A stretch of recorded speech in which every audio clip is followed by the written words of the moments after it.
പാകിസ്ഥാന്റെയും ട്രംപിന്റെയും വാദങ്ങളെ പൊളിച്ചടുക്കി Indian വ്യോമസേന.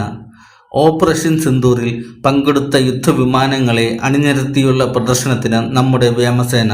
പെഹൽഗാം ഭീകരാക്രമണത്തിന് മറുപടിയായി പാകിസ്ഥാനിലെ ഭീകര കേന്ദ്രങ്ങളെയും പിന്നീട് പാക് സൈനിക കേന്ദ്രങ്ങളെയും തുടർച്ചയായി ആക്രമണം നടത്തിയ യുദ്ധവിമാനങ്ങളെ മുഴുവൻ അണിനിരത്താനാണ് ഇന്ത്യൻ വ്യോമസേനയുടെ തീരുമാനം.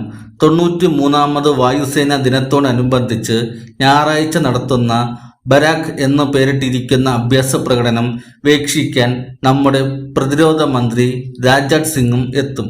അസാമിലെ ഗുവാഹത്തിയിലാണ് ബരാഖ് പ്രദർശനം നടത്തുക.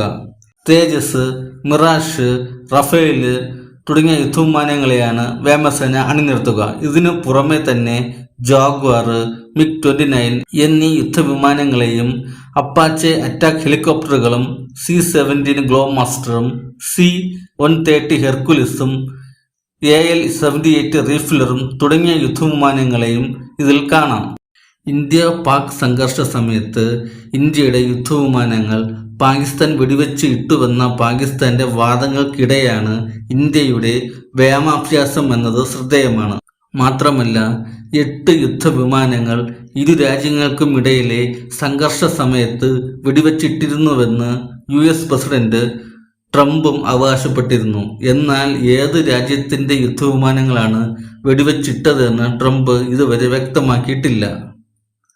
ഇന്ത്യയുടെ വടക്ക് കിഴക്കൻ മേഖലയിലെ വ്യോമസേന നടത്തുന്ന ആദ്യത്തെ സമ്പൂർണ്ണ വ്യോമാഭ്യാസം എന്ന പ്രത്യേകതയും ഇതിനുണ്ട്.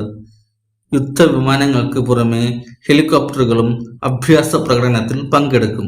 25 തരത്തിലുള്ള എയർ ഫോർമേഷനുകൾ വ്യോമസേന പ്രദർശിപ്പിക്കും. സൂര്യകിരൺ വിമാനങ്ങളുടെ അഭ്യാസ പ്രകടനവും ഉണ്ടാകും.